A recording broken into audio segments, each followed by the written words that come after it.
On May 11, 1945, the United States Navy possessed the most sophisticated air defense network ever deployed in the history of naval warfare. Task Force 58 operated with 16 fast carriers, radar picket destroyers stationed 50 miles out, combat air patrols stacked at multiple altitudes, revolutionary VT proximity-fused anti-aircraft shells that exploded near their targets without direct contact, and thousands of guns ranging from 5-inch dual-purpose cannons to 20mm Oerlikon autocannons.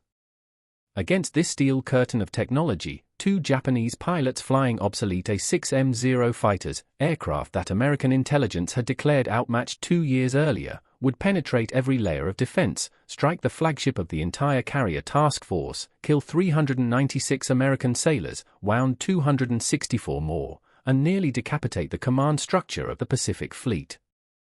The attack lasted less than 2 minutes. Before we go deeper into how this decision changed the Pacific War forever, make sure to subscribe for more history that actually happened. The paradox was absolute. By the spring of 1945, Japan's naval aviation had been systematically destroyed. At the Battle of the Philippine Sea in June 1944, American pilots had shot down more than 600 Japanese aircraft in what became known as the Great Marianas Turkey Shoot. Japanese carrier aviation never recovered. The Imperial Navy had lost most of its trained pilots, its carriers, its ability to project power beyond the home islands. American industry was producing aircraft carriers at a rate Japan could not match in a decade. The Essex-class fleet carriers, each displacing 27,100 tons and carrying 90 aircraft, rolled off American shipyards every few months. Japan could barely keep its remaining ships fueled. Yet in the final year of the war, Japanese aviation would sink or damage more American warships than in the previous 3 years combined. The instrument of this reversal was the Special Attack Unit, the Kamikaze, and on the morning of May 11, 1945, 70 miles off Okinawa, this weapon would demonstrate that technological superiority meant nothing if a determined man could find a gap in the system. The path to that morning began not with desperation, though desperation would eventually fuel it, but with a cold calculation about the changing mathematics of air combat. Japan's strategic position by 1944 was catastrophic in ways that required acknowledging. Uncomfortable truths. The combined fleet, which had dominated the Western Pacific in 1941 and 1942, had been systematically destroyed.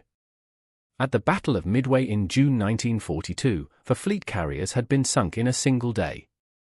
At the Battle of the Philippine Sea in June 1944, what remained of Japanese carrier aviation was annihilated in what American pilots mockingly called the Great Marianas Turkey Shoot, more than 600 aircraft shot down in exchanges so one-sided they barely qualified as combat. The pilots who had learned their craft in the years before the war, men who could execute split-S maneuvers while under fire and land on carriers in rough seas at night, were dead. The replacements came from a training pipeline that had been compressed from years to months to weeks as Japan's fuel supplies dwindled and its training infrastructure crumbled under American bombing. In 1943, Japanese naval aviation still possessed pilots who had trained for years, men who could land on carriers in heavy seas and attack from multiple vectors with coordinated precision. By 1944, those men were dead. The replacements received perhaps 7 days of flight training. They could take off. They could fly in formation. They could not dogfight with American pilots who had hundreds of hours in the cockpit.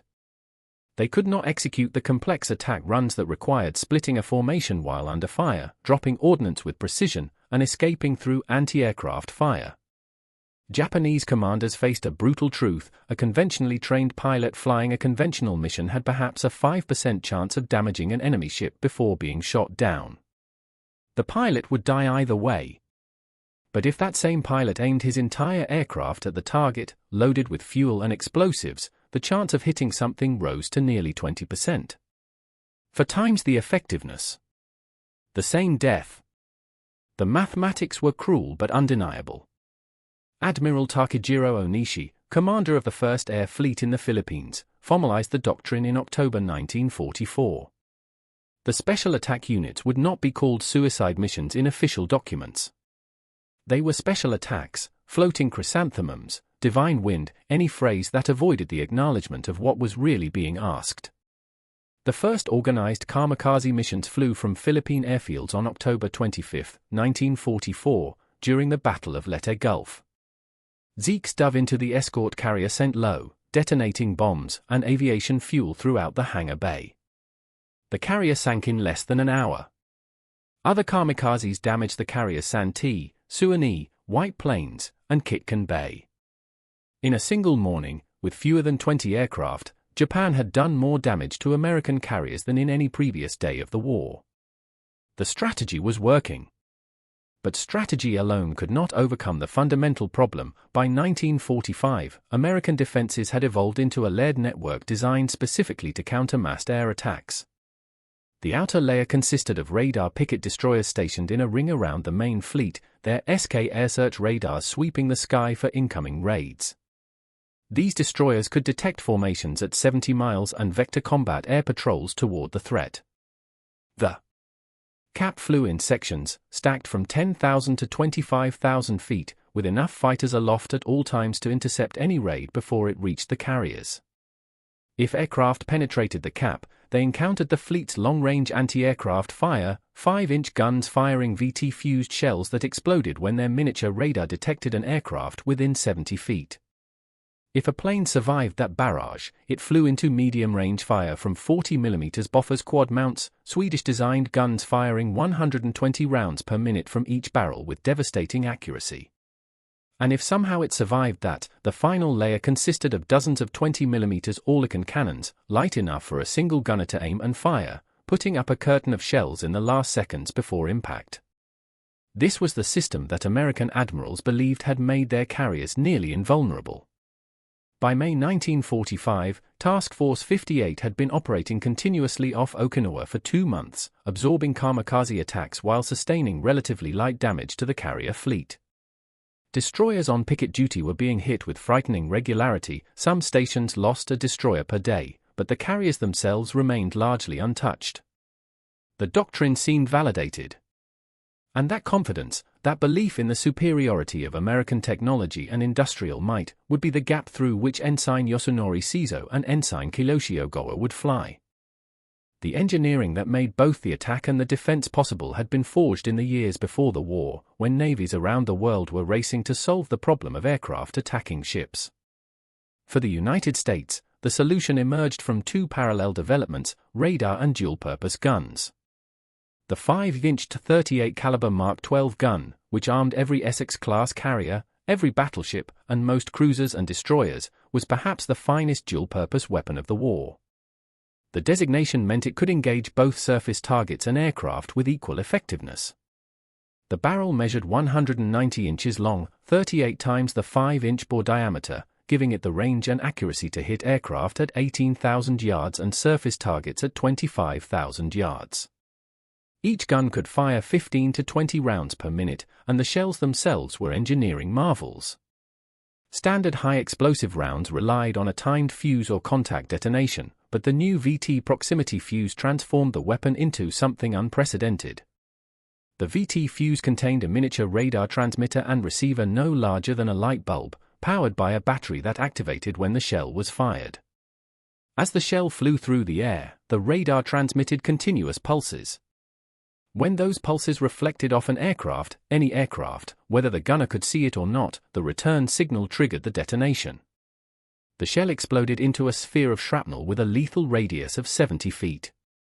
A direct hit was no longer necessary. Even a near miss could shred an aircraft. The proximity fuse had been developed in absolute secrecy, tested at sea where enemy intelligence could not recover fragments, and deployed with strict orders that it could only be used over water where the Japanese could not study unexploded shells. By 1945, American warships were firing VT-fused shells by the thousands, and the effectiveness was undeniable. In conventional anti-aircraft fire, it took an average of 2,500 rounds to bring down one aircraft. With VT fuses, that number dropped to under 300. The technology was revolutionary. But radar had limitations. The SK air search radars that equipped American carriers and destroyers operated in the very high frequency range, sending out radio pulses and measuring their return. They could detect formations at long range, but at low altitudes, the radar beam was blocked by the curvature of the Earth. An aircraft flying at 200 feet was invisible to radar until it was within 15 or 20 miles, giving the defense perhaps for minutes of warning. Cloud cover created additional problems. Radar could not distinguish between aircraft and weather formations, and in the tropical weather systems that swept across the Pacific, the radar screens were often cluttered with returns from rain squalls and towering cumulus clouds. Combat information centers had to filter the clutter, identifying real threats from false contacts, and even with experienced operators, the system was imperfect. A skilled pilot who understood these limitations could exploit them. The A6M0, the aircraft that would carry Yasunori and Ogawa into history, was by 1945 thoroughly obsolete by conventional metrics. First flown in 1939 and introduced to combat in 1940, it had dominated the early years of the Pacific War through a combination of extreme range, maneuverability, and firepower. The Zero's Nakajima Seiki 12 radial engine produced 940 horsepower, driving the aircraft to a maximum speed of 316 miles per hour at 14,000 feet. More importantly, its internal fuel capacity and drop tanks gave it an operational range exceeding 1,600 miles, allowing it to escort bombers on missions that Allied commanders thought impossible. When Zeros appeared over distant battlefields, Allied intelligence assumed the Japanese had multiple air bases in the region. In reality, single bases were launching aircraft on missions that would have been suicidal in any American fighter of the period.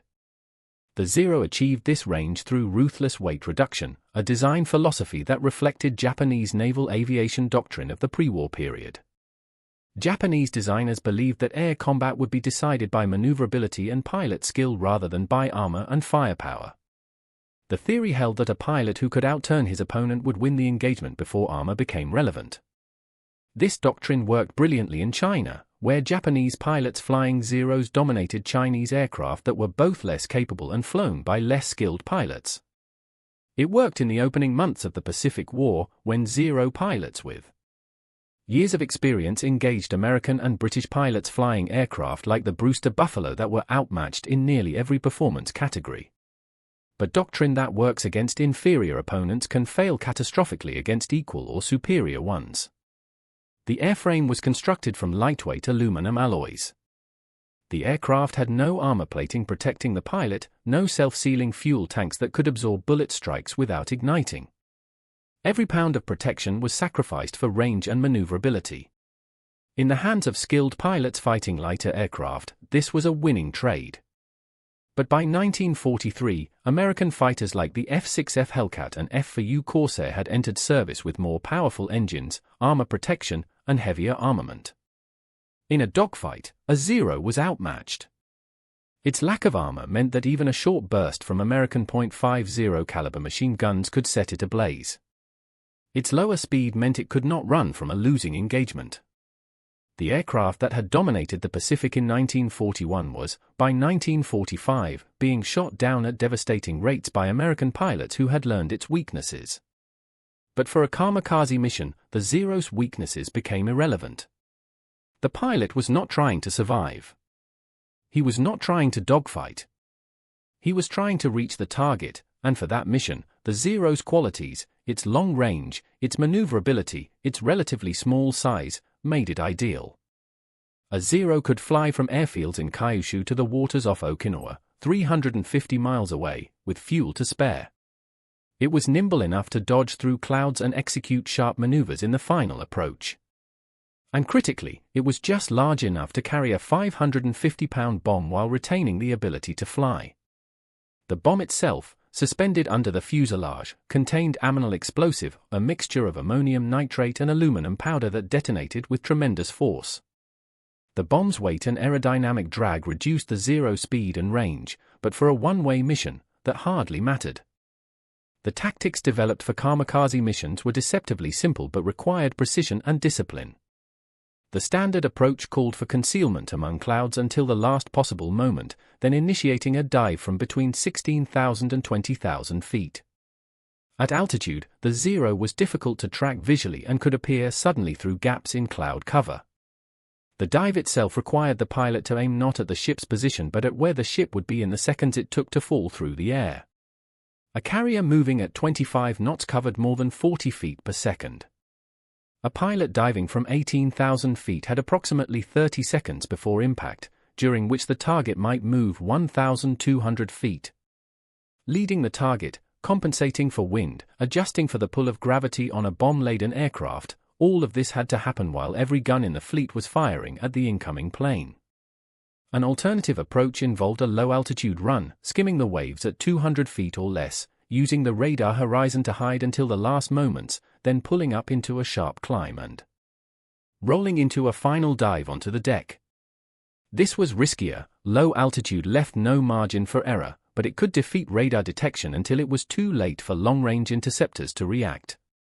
Some kamikaze pilots mixed their approaches in a single raid, forcing the defense to split its attention between high-altitude and low-altitude threats. Others timed their attacks to coincide with American aircraft returning from missions, hiding in the formation until the last moment, then breaking away toward the carriers. The common element was exploitation of the defense's gaps, cloud cover, radar clutter, friendly aircraft, low altitude, any factor that could reduce the amount of time the defense had to react. Training for kamikaze pilots was necessarily abbreviated, a reflection of the desperate resource constraints Japan faced by 1945. The nation that had once operated the most rigorous naval aviation training program in the world, a program that took years to produce a carrier-qualified pilot, was now graduating kamikaze pilots in 7 days. The compression was not merely a matter of accepting lower standards, it represented a complete reconceptualization of what a pilot needed to know. A conventional naval aviator required hundreds of hours of flight time to master the complex skills demanded by carrier operations, navigation over featureless ocean, formation flying in all weather conditions, instrument flying when visual references were lost, combat maneuvering against enemy fighters, accurate bombing and torpedo delivery, and carrier landing, arguably the most demanding skill in all of aviation. Kamikaze pilots needed none of these skills except the most basic: takeoff, straight and level flight, turns, and dive angle estimation. Most received approximately 7 days of instruction. The first days focused on basic flight, takeoff, straight and level flight, turns, landing. But landing was optional knowledge for a kamikaze pilot. The middle days emphasized formation flying, staying with the group, maintaining altitude and spacing. The final days were devoted to attack procedures, recognizing ship types, selecting aim points, executing the dive. There was no training in combat maneuvering, no gunnery practice, no carrier landing qualification. The pilot needed to know only enough to reach the target and hit it. By May 1945, Japan was graduating these pilots by the hundreds, and while their lack of training meant many never found the target, never penetrated the defenses, or simply turned back, enough succeeded to make the tactic devastatingly effective. The first major test of kamikaze tactics against American fleet carriers came during the Philippines campaign in October and November 1944. The escort carrier St. Lo was sunk, and several other carriers were damaged, but these were small escort carriers with minimal armor and fewer defensive guns. The fleet carriers of Task Force 38, the fast carriers that formed the core of American striking power, remained unscathed.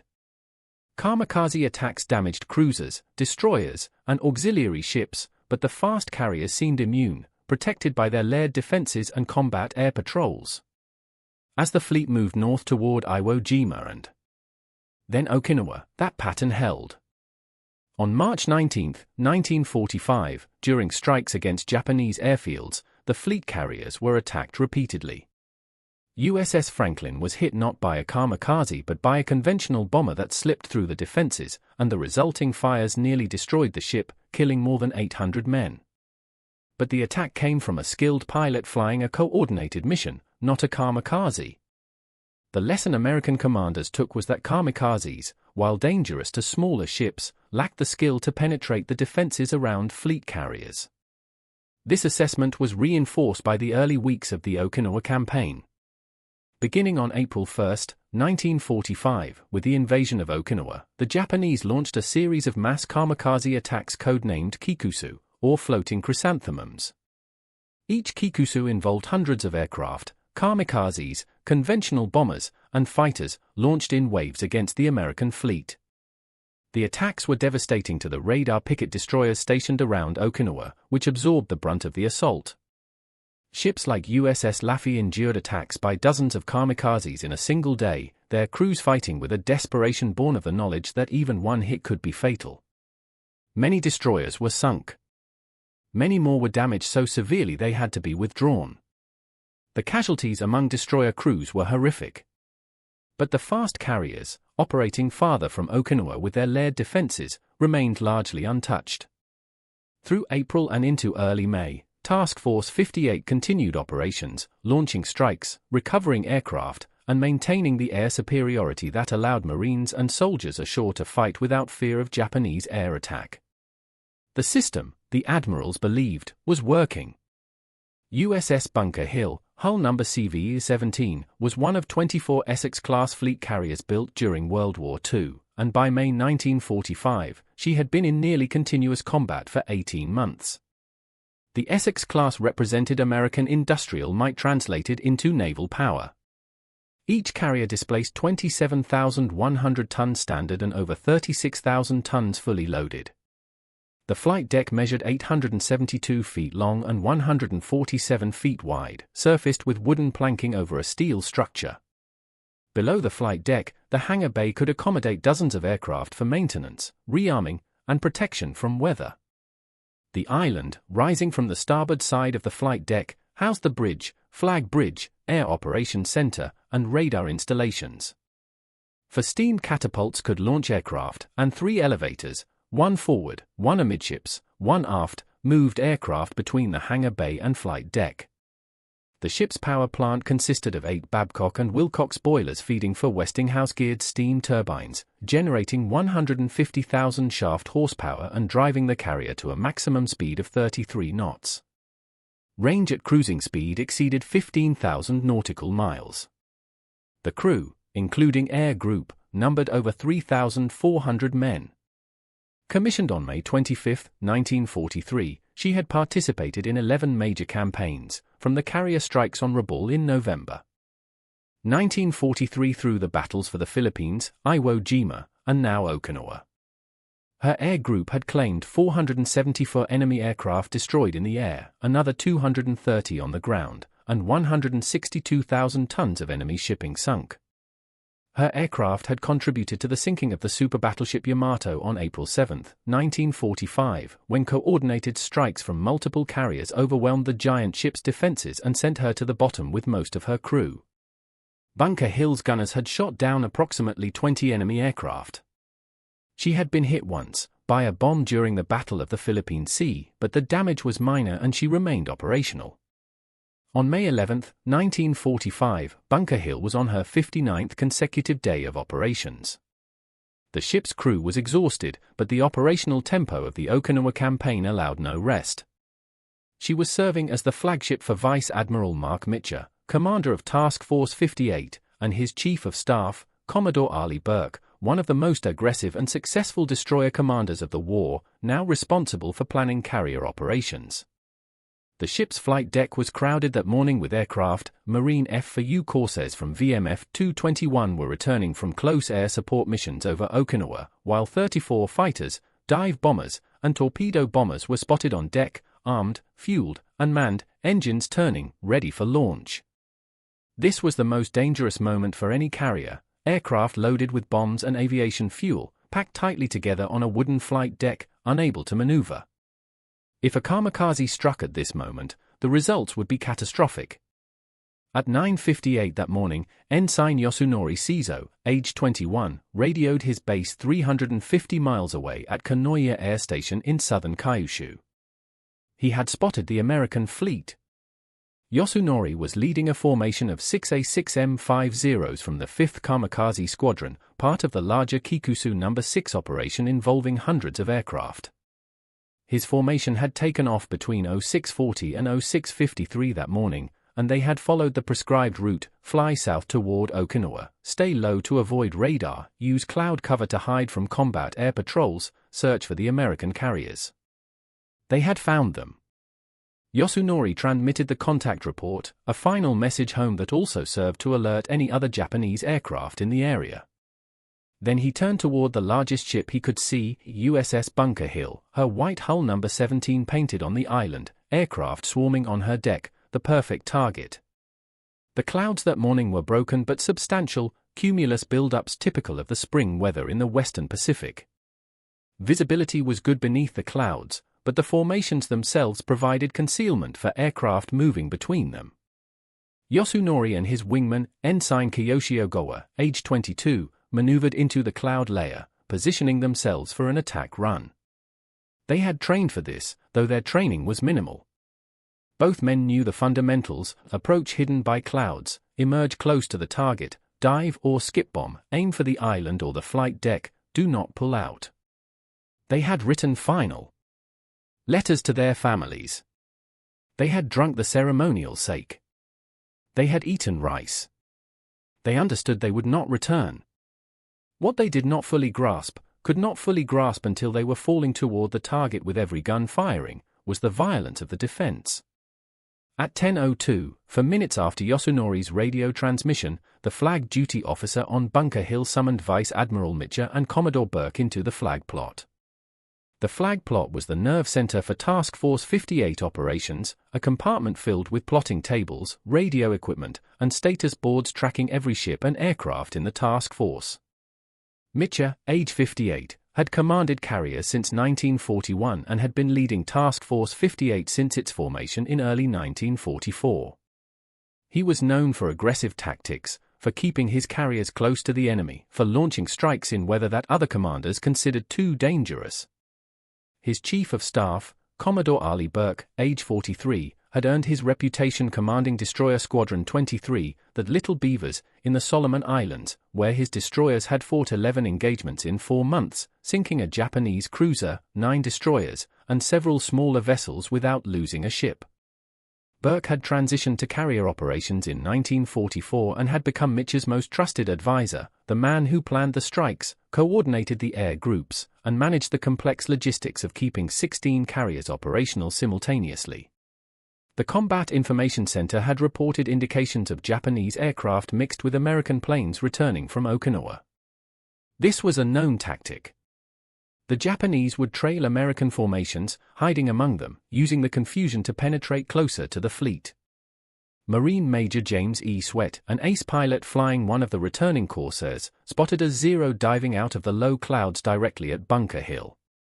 He shouted a warning over the radio, but radio communications in 1945 were not instantaneous. The message had to be transmitted, received, decoded by the listener's brain, acted upon. The sequence took seconds. Bunker Hill's crew did not have seconds. At 10:04, Ensign Yasunori sees Zero dove out of the clouds from the starboard quarter in a shallow dive, strafing as he came. His two 20mm cannons and two 7.7mm machine guns raked the flight deck, killing men, puncturing fuel tanks, igniting gasoline. A fraction of a second before his aircraft struck the deck, Yasunori released his 550-pound bomb. The Zero itself hit the flight deck near the aft part of the ship, bounced, and skidded through the parked aircraft like a scythe through wheat, tearing wings off Corsairs, rupturing fuel tanks, igniting everything it touched. The bomb penetrated the flight deck just after the No. 3 elevator, punched through the gallery deck, transited the hangar bay, and exited through the port side of the ship before detonating 20 feet outside the hull in midair. The fragmentation from the explosion sprayed inward, through the open hangar bay, through the gun spansons, through the catwalks. Men standing on the port side were cut down by shrapnel. Aircraft in the hangar bay, many of them fueled and armed, caught fire. Gasoline from ruptured tanks spread across the hangar deck, flowing toward drains, pooling in corners, igniting into sheets of flame. 30 seconds later, Ensign Kiyoshi Ogawa executed his attack. He had watched Yasunori's dive, had seen the explosion and fire, and now he came in from a different angle, emerging from the clouds, flying past the ship as if overshooting, then executing a climbing turn that brought him around in a high-angle dive aimed directly at the base of the island, the carrier's command and control center. Every gun on Bunker Hill that could bear opened fire. The 5-inch guns, the 40mm quads, the 20mm singles, all of them tracking, firing, filling the air with steel.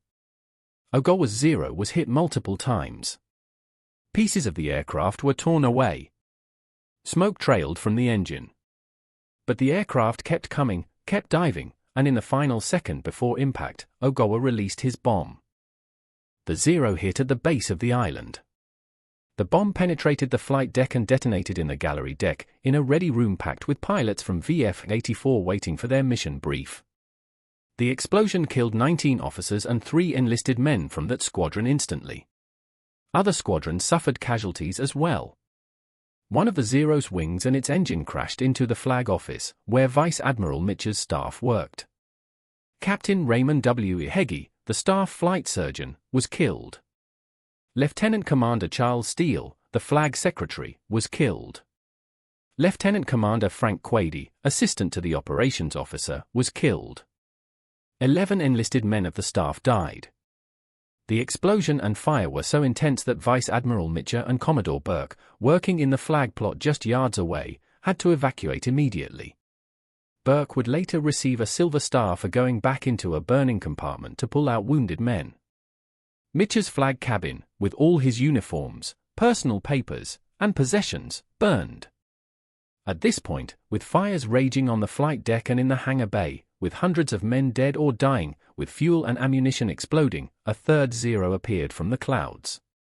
This one was identified as a Yokosuka D-4Y Judy dive bomber, another obsolete type pressed into Kamikaze service. But the gunners on Bunker Hill, despite the chaos, despite the flames and smoke, continued to man their stations. They fired on the third Kamikaze. Gunfire from the escorts joined in. The Judy was hit, knocked down, and crashed into the sea without striking the ship. It was a small victory in the midst of catastrophe, but it demonstrated something important. Even under the worst conditions, American gunners would keep fighting. Captain George Seitz, Bunker Hill's commanding officer, made a decision that saved the ship. He ordered a hard turn, 70 degrees, the maximum the ship could sustain without heeling. So far that aircraft and equipment would slide off the deck. The turn worked. Flaming gasoline that had spread across the flight deck flowed to the starboard side and overboard, reducing the fuel feeding the fires. The maneuver also presented a smaller profile to any additional attackers. But the fires in the hangar bay were harder to control. Ammunition was cooking off, 20mm shells, 40mm shells, even the bombs and rockets on aircraft that had not yet exploded. Each secondary explosion spread the fire, killed more men, destroyed more equipment. At one point, Captain Seitz gave an order to abandon ship for personnel aft, believing that section was lost. The order created confusion. Some men obeyed immediately. Others refused, unwilling to leave their stations while the ship was still in danger. Many never heard the order over the noise of battle.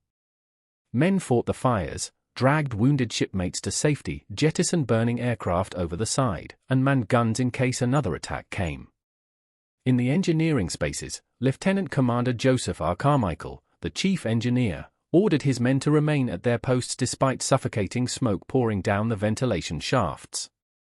Keeping the boilers running meant keeping water pressure in the fire mains, and without water pressure, the fires would consume the ship. Carmichael's decision saved Bunker Hill, but it cost the lives of 125 of the 500 men in the engineering spaces. He would receive a Navy Cross. On the starboard side of the stricken carrier, the light cruiser Wilkes-Barre, commanded by Captain Robert L. Porter, Jr., made a decision that would have seemed insane to anyone who remembered what happened to USS Birmingham at Leyte Gulf. At Leyte, Birmingham had come alongside the burning light carrier Princeton to help fight fires, and when Princeton's magazine exploded, the blast killed more than 200 men on Birmingham's deck. But Porter brought Wilkes-Barre alongside Bunker Hill's starboard quarter anyway, close enough that hoses could reach, close enough to take off wounded, close enough that if Bunker Hill's magazines went up, Wilkes-Barre would likely be destroyed as well. For hours, Wilkes-Barre's crew fought the fires on Bunker Hill, passed firefighting equipment and emergency breathing gear across, and served as a refuge for sailors trapped by flames. Several destroyers also came alongside to help. By 1500, 5 hours after the attack, the fires were under control enough that Wilkes-Barre cast off. Captain Porter received a Legion of Merit.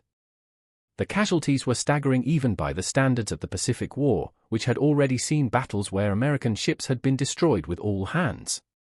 The death toll on Bunker Hill was 346 confirmed dead and 43 missing, presumed dead, for a total of 389. Another 264 men were wounded, many with severe burns. 13 of the wounded died later on Wilkes-Barre, bringing the total deaths to 402.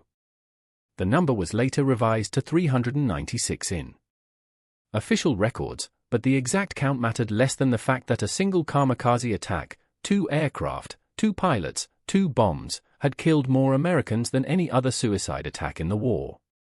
The burial at sea ceremony held the next day took 8 hours, the longest such ceremony in U.S. Navy history. Among the dead were Lieutenant Bernard Berry and Lieutenant Philip Nicklin Wainwright, pilots from Torpedo Squadron VT-34 who had participated in the sinking of Yamato and who were to be awarded Navy Crosses posthumously.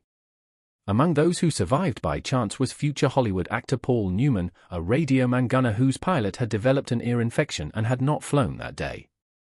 Vice Admiral Mitcher transferred his flag to the destroyer English, and from there to the carrier Enterprise, which became the new Task Force 58 flagship. Bunker Hill, listing, burned, her flight deck holed, her hangar bay wrecked, limped to Ulithi Atoll under her own power and then proceeded to Puget Sound Naval Shipyard in Bremerton, Washington. Repairs were completed in August 1945, just as the war ended. Bunker Hill never returned to combat.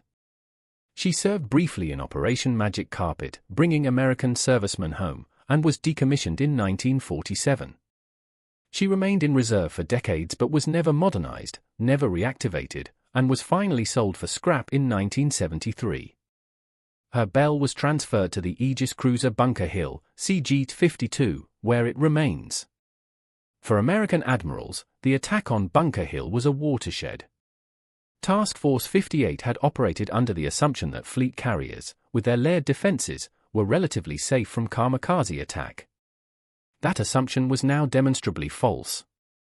2 obsolete aircraft flown by minimally trained pilots had destroyed a fleet carrier's operational capability and inflicted casualties comparable to the loss of an entire destroyer. The implications were profound. If fleet carriers were vulnerable, then the entire strategy for the final assault on Japan was at risk. The invasion of the home islands would require even larger carrier task forces operating even closer to Japanese airfields. If kamikaze attacks could achieve this level of damage against the fleet's most valuable units, what would happen when hundreds or thousands of kamikazes were thrown against the invasion fleet?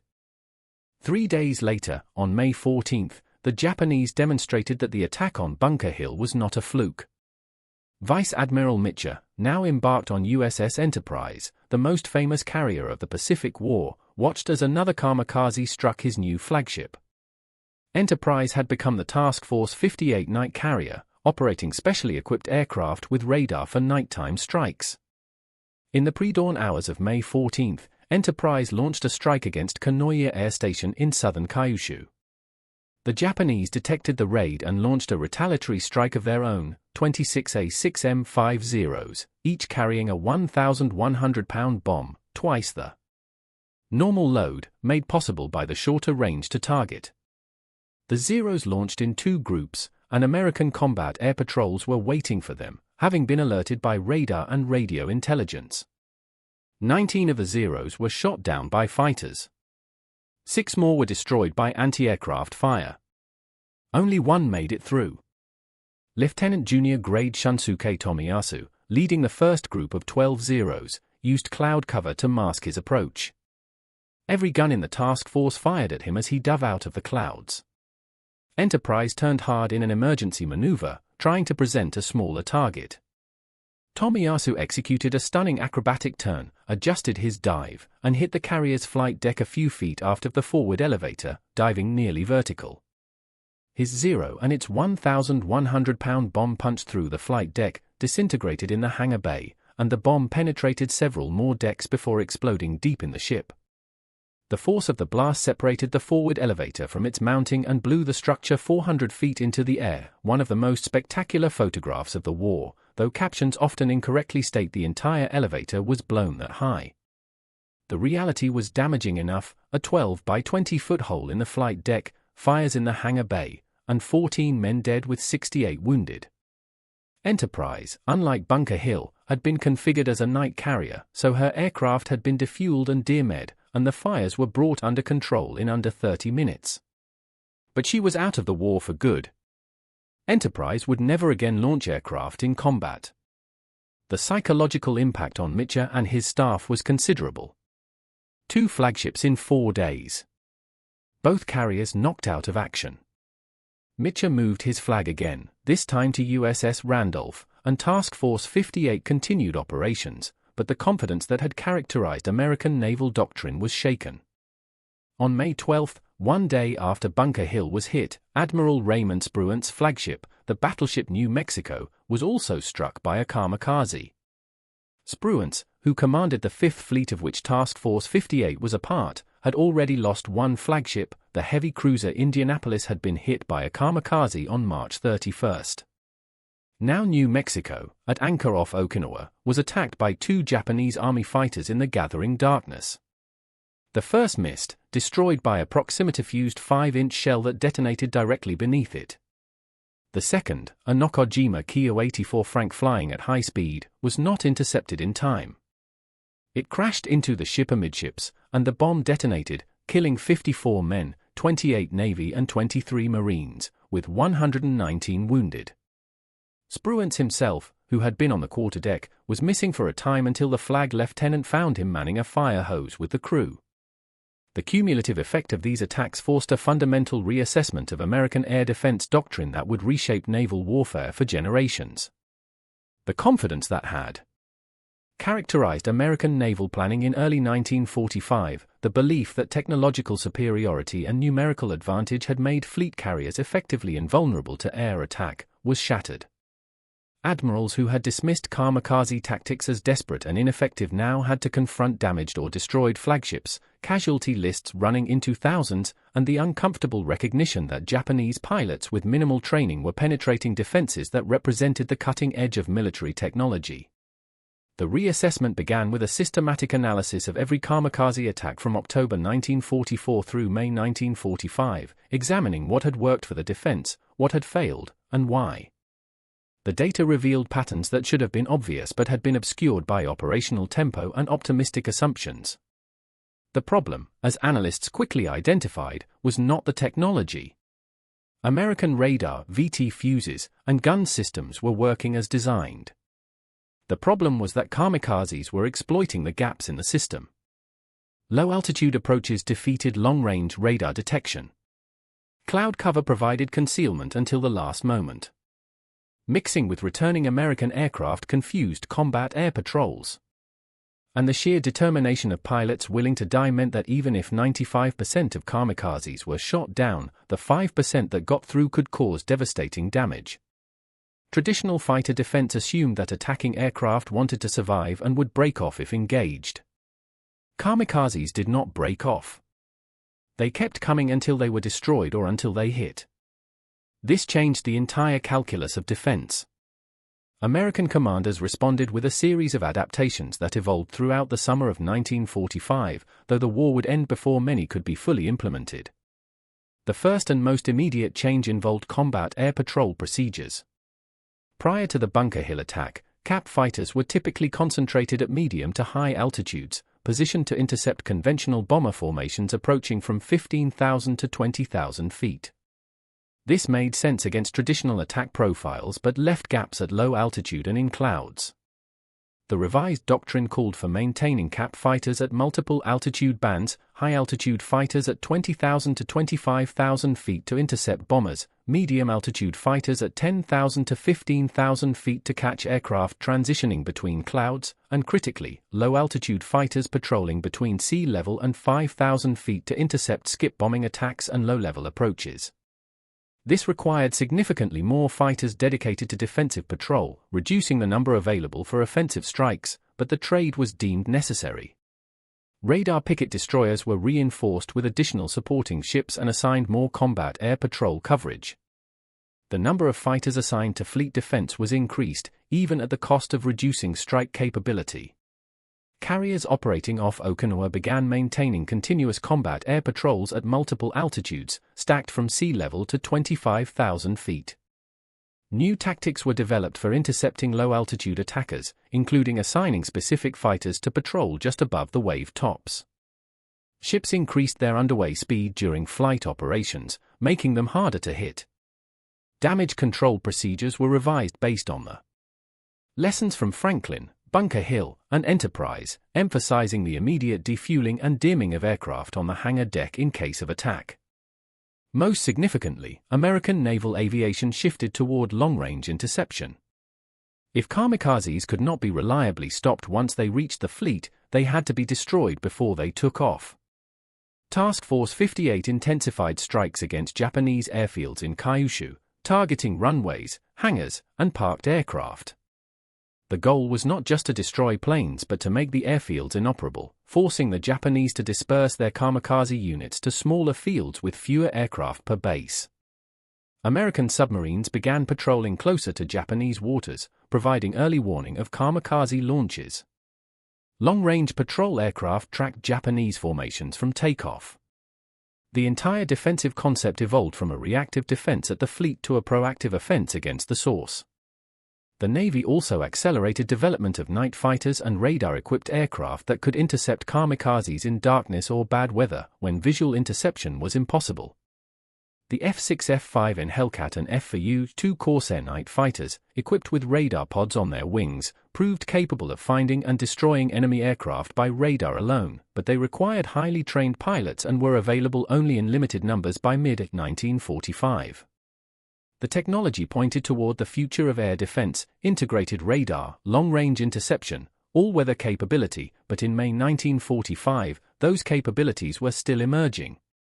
For the Japanese, the attacks on Bunker Hill and Enterprise represented both a triumph and a tragedy, a microcosm of the larger contradictions that defined Japan's war effort by 1945. The triumph was undeniable in tactical terms. Minimally trained pilots flying obsolete aircraft had achieved mission success rates that would have been considered impossible in conventional operations. The damage inflicted on American carriers vindicated the kamikaze concept and proved that even at this late stage of the war, Japan could still strike effective blows against the world's most powerful navy. In the aftermath of the Bunker Hill attack, Japanese propaganda celebrated Yasunori and Ogawa as heroes who had demonstrated that Japanese spirit could overcome American material superiority. The pilots' families received official recognition, though material support was minimal given Japan's collapsing economy.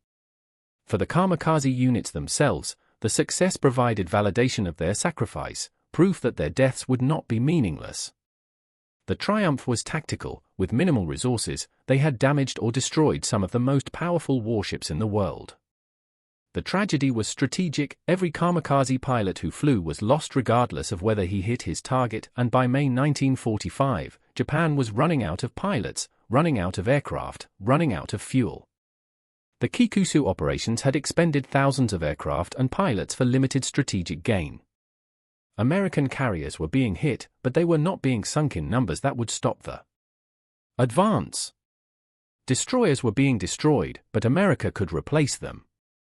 Pilots were being killed, but America trained more. Japan's kamikaze campaign was buying time, but time for what? Surrender was unthinkable to the military leadership, invasion seemed inevitable, and every day brought American bombers closer to burning Japan's cities to ash. The mathematics of attrition that had initially favored the kamikaze doctrine were now working against Japan in a different way. A 20% hit rate was devastating when Japan had thousands of aircraft to expend. But as those numbers dwindled, as the experienced pilots who could navigate to the target were killed, as fuel shortages limited training and operations, the hit rate declined. By June 1945, the average kamikaze mission was achieving perhaps a 10% hit rate, and many of those hits were on smaller ships, destroyers, landing craft, auxiliaries. The fleet carriers, having adapted their tactics, were increasingly difficult to strike. And every kamikaze lost was a pilot who could have defended Japan during the invasion. The strategy was consuming the very forces it was meant to preserve. In the end, the kamikaze campaign sank or damaged more than 300 American ships, killed nearly 5,000 sailors, and wounded almost 5,000 more. It was the most effective Japanese tactical innovation of the war. But it did not stop the American advance. Okinawa fell in June 1945. American carriers continued operating off the Japanese coast, launching strikes that systematically destroyed what remained of Japan's military infrastructure. B-29 bombers reduced Japanese cities to rubble. The Soviet Union entered the war in August, crushing Japan's armies in Manchuria. And on August the 6th and 9th, atomic bombs destroyed Hiroshima and Nagasaki, rendering the question of invasion moot. Japan surrendered on August 15, 1945, and the Kamikaze units, which had been preparing for a final defense of the home islands, stood down without flying. The legacy of the Kamikaze attacks, and particularly the attack on Bunker Hill, reshaped American naval doctrine in ways that persisted for decades, influencing ship design, weapons development, tactics, and strategic thinking well into the 21st century. The most immediate legacy was psychological. The U.S. Navy would never again assume that any ship, regardless of its defenses, was safe from air attack. This recognition drove a fundamental shift in how carriers operated. The practice of massing carriers in large task forces, which had been standard since 1944, came under scrutiny. Large formations created more concentrated anti-aircraft fire, but they also created larger targets and increased the potential for catastrophic loss if kamikazes broke through. Post-war carrier doctrine emphasized dispersed formations with greater separation between carriers, reducing the chance that a single attack wave could damage multiple carriers simultaneously. The concept of defense in depth, engaging threats as far from the fleet as possible, became central to all subsequent carrier operations. The recognition that air attack was the primary threat to surface vessels drove the development of new ship classes designed specifically for air defense. The radar picket concept evolved into dedicated radar picket ships, then into the destroyer escort radar picket conversions of the 1950s, and finally into the Aegis combat system of the 1980s, which integrated radar, computers, and missiles into a defensive network capable of tracking and engaging hundreds of targets simultaneously. The Aegis system aboard modern cruisers and destroyers is a direct descendant of the air defense network that failed to stop Yasunori and Ogawa in 1945. The lessons learned were incorporated into every subsequent generation of warship. The kamikaze threat also drove American interest in missiles over guns, initiating a technological revolution in naval weaponry that would define the second half of the 20th century. The 5-inch to .38 caliber gun that armed every major American warship in 1945 was a superb weapon by the standards of its era, capable of firing 15 to 20 rounds per minute to ranges exceeding 9 miles, with accuracy sufficient to hit aircraft at altitude when paired with radar-directed fire control. The VT proximity fuse had multiplied the gun's effectiveness against aircraft by eliminating the need for direct hits. Yet despite these advantages, the 5-inch gun had inherent limitations that became painfully apparent during kamikaze attacks. The gun's maximum effective range against aircraft was approximately 5 miles, giving the defense perhaps 90 seconds to engage a target approaching at 300 miles per hour. A kamikaze diving from altitude might be in range for 30 seconds or less. Even with multiple guns firing, even with proximity fuses, the probability of destroying an incoming aircraft before it reached the ship was uncomfortably low when that aircraft's pilot was actively maneuvering and willing to absorb damage that would cause any sane pilot to break off the attack. The 5-inch to .38 gun was effective, but its range was limited, and it required the target to come within a few miles of the ship. Missiles could intercept threats at tens of miles, providing time to engage multiple targets before any reached the ship. The Talos, Terrier, and Tata missile systems developed in the 1950s and 1960s were designed explicitly to counter saturation attacks by multiple aircraft, the same threat that kamikazes had posed. Modern naval air defense systems, with their emphasis on beyond visual range engagement and multi-layered defense, are built on principles established in the desperate battles off Okinawa. For the men who survived Bunker Hill, the attack remained the defining moment of their lives, a 2-minute period of violence that overshadowed everything that came before or after. In the immediate aftermath, as the ship limped toward Ulithi and then across the Pacific to Bremerton, the survivors struggled to process what had happened. Many had seen friends killed, had watched men burn, had dragged bodies from wreckage. the smell of burning flesh, burning fuel, and cordite stayed with them. Some would wake from nightmares for decades, reliving the moment when the zero hit, when the flight deck erupted in flames, when ammunition began exploding. Others suppressed the memories, refusing to speak about the attack even to their families, carrying the burden alone until it destroyed them in different ways. The physical wounds were visible: burned scars, missing limbs, damaged lungs from smoke inhalation. The psychological wounds were invisible but equally devastating, and in 1945, there was no recognition of post-traumatic stress, no therapy, no support structure for men who had experienced trauma beyond normal human tolerance. They were expected to recover, to move on, to be grateful they had survived when so many had not. Many carried scars, physical and psychological, for decades. The burn wards at hospitals in Hawaii and the mainland were filled with Bunker Hill survivors, men whose recovery took years, whose lives were forever altered by a 2-minute attack on a morning in May. The ship's reunions, held annually until the last survivors grew too old to travel, were marked by remembrance of the 396 who did not come home. The question they asked, the question that haunts all survivors, was why? Why did they survive when others, standing next to them, died? There is no good answer. The fragmentation pattern of a bomb detonation is random. The path of a burning aircraft skidding across a deck is chaotic. Some men live because they happened to be on the port side when the bomb detonated to starboard. Others live because they were forward when the fires raged aft. Chance, nothing more. For Yasunori Shizo and Kiyoshi Ogawa, there is no memorial in Japan comparable to those given to conventional war dead, and their place in Japanese collective memory remains contested and uncomfortable more than 75 years after their deaths. In the immediate post-war period, when Japan was occupied by American forces and the entire militaristic structure of the wartime government was being dismantled, kamikaze pilots were officially regarded as victims of a failed regime, young men who had been coerced into sacrificing themselves for a cause that was both unjust and hopeless. Public discussion of their actions was discouraged. The Yasukuni Shrine in Tokyo, which honors Japan's war dead, includes kamikaze pilots among the enshrined, but the shrine itself became and remains politically controversial, with visits by Japanese politicians often provoking diplomatic protests from nations that suffered under Japanese occupation. In subsequent decades, as Japan rebuilt and different generations grappled with their nation's wartime history, interpretations of the kamikaze phenomenon evolved.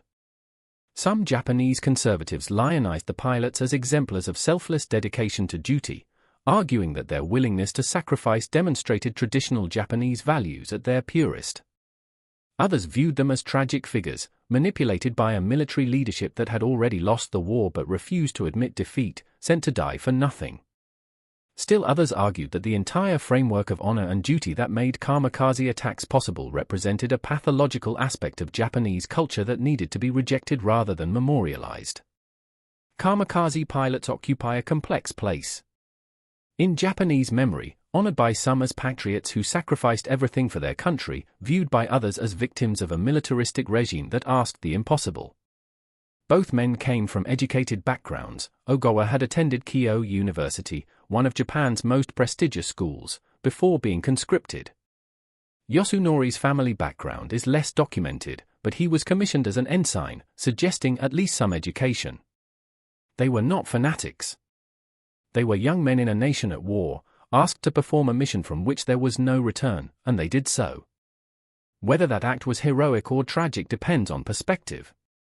What is undeniable is its effectiveness in that particular moment on that particular morning.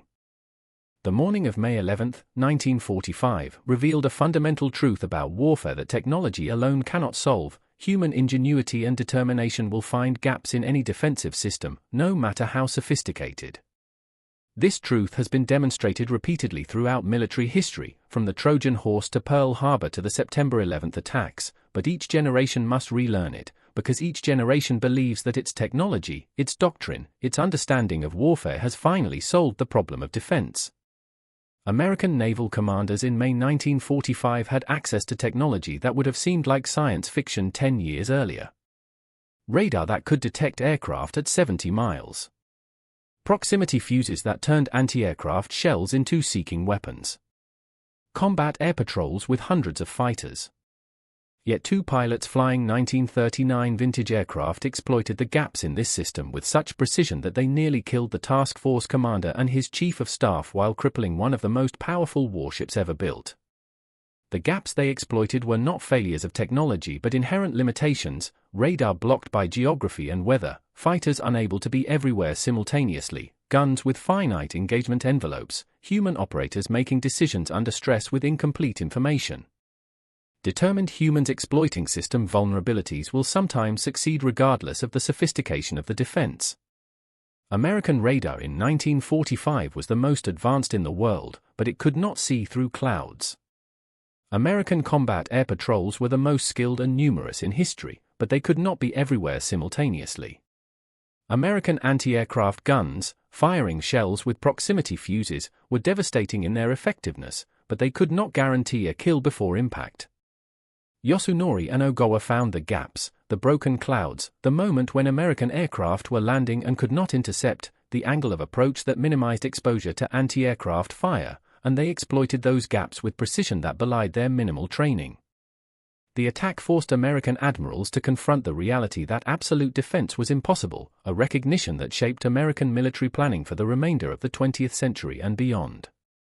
The pursuit of absolute defense, the idea that with sufficient technology and resources, a military force could make itself invulnerable to attack, has been a recurring theme in American military history, and the Pacific War represented its high-water mark. By 1945, the United States possessed unmatched industrial capacity, technological sophistication, and operational experience. The Navy had more ships than all other navies combined, more aircraft than most nations' entire air forces, and radar systems that gave it awareness no other nation could match. Yet this overwhelming superiority could not prevent two obsolete aircraft from penetrating every defensive layer and inflicting casualties comparable to the sinking of a major warship. The lesson was stark: defense could be improved, vulnerability could be reduced, but elimination of risk was impossible. The implications extended far beyond naval warfare. If the world's most powerful fleet could not guarantee its own protection despite massive resource investment, then no target could ever be truly safe. This recognition informed Cold War strategy, particularly the development of nuclear deterrence doctrine, which accepted that cities could not be defended from missile attack and therefore security had to rest on the threat of retaliation rather than on impenetrable defenses. That risk could be reduced but never eliminated, and that even the most powerful fleet in history remained vulnerable to a weapon as simple as a man in a plane willing to die. This recognition shaped American naval doctrine for the rest of the 20th century. The pursuit of layered defense, of redundancy, of defense in depth, of offensive action against threats before they reached striking range, all of these concepts were sharpened by the battles off Okinawa and by the 2 minutes that nearly destroyed Bunker Hill. In the decades since 1945, warfare has evolved in ways that would astonish the men who fought at Okinawa, yet the fundamental principles established in those battles remain disturbingly relevant. Modern anti-ship missiles like the Soviet-designed P-700 Granite or the Chinese YJ-18 are, in functional terms, unmanned kamikazes, weapons that approach at high speed, use sophisticated guidance to evade defenses, and detonate on impact with devastating effect.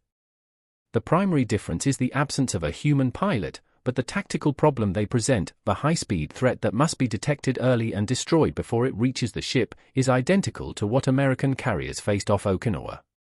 Modern navies have invested billions in developing defenses against these weapons: phased array radars that can track hundreds of targets simultaneously, computer systems that automate the engagement sequence, missiles that can intercept threats at ranges exceeding 100 miles, close-in weapon systems that serve as a last-ditch defense. Yet military analysts consistently warn that in a saturation attack, where dozens or hundreds of anti-ship missiles are launched simultaneously at a carrier battle group, some will get through. The mathematics of defense remain unforgiving: attackers only need to succeed once, defenders must succeed every time. Modern missiles travel faster than kamikazes ever could, modern radar can track targets hundreds of miles away, modern computer systems can engage threats faster than human reaction time. But the fundamental problem remains: a determined adversary will study the defense, identify its weaknesses, and attack where it is most vulnerable. The weapon may change, from kamikaze to cruise missile to cyber attack, but the principle endures. Technology provides advantage, but it does not guarantee victory. Human ingenuity, determination, and willingness to sacrifice find gaps in any system. The sailors who died on Bunker Hill, and the pilots who killed them, were participants in a moment that crystallized this truth with a clarity that no amount of theoretical analysis could match. War, for all the planning and technology and doctrine that shapes it, ultimately comes down to moments like 10:04 a.m. on May 11, 1945, when individual human beings, some trying to kill, others trying to survive, collide in circumstances that are simultaneously ordered and chaotic. Yasunori Shizo and Kiyoshi Ogawa followed a plan: launch from Kanoya, fly south, find the carriers, attack. But the execution of that plan required navigating weather, avoiding fighters, identifying the target, timing the dive. The gunners on Bunker Hill followed procedures: maintain watch, identify contacts, track targets, fire when in range. But the execution required split-second decisions, physical coordination under extreme stress, functioning as part of a crew when everything around them was exploding. The attack succeeded not because Japanese planning was superior or because American defenses were inadequate, but because at that particular moment, the variables aligned. Clouds provided concealment at the right time, American fighters were focused elsewhere, the kamikaze approaches came from angles that minimized exposure to anti-aircraft fire, and the defenders had perhaps 5 seconds of warning before impact. Change any one variable and the outcome might have been different. If the clouds had been higher or lower, if Marine Major Sweat had spotted the Zeros 30 seconds earlier, if the combat air patrol had been vectored differently, Bunker Hill might have survived unscathed. But warfare is not about what might have been, it is about what happened, and what happened changed how the US Navy thought about its vulnerability. The attack did not change the outcome of the war. Japan was doomed regardless of whether Bunker Hill was hit. But it changed how the US Navy thought about air defense, how it designed ships, how it trained crews, how it approached the fundamental problem of protecting vessels from air attack. That legacy, forged in fire and blood on a morning in May, persists in every warship the United States Navy has built since. The men who died bought that knowledge with their lives. Whether the cost was justified is a question each generation must answer for itself. If this story gave you a new way to see the Pacific War, like, share, and subscribe, and tell us which moment surprised you most. We'll return next week with another chapter in the war that changed the world.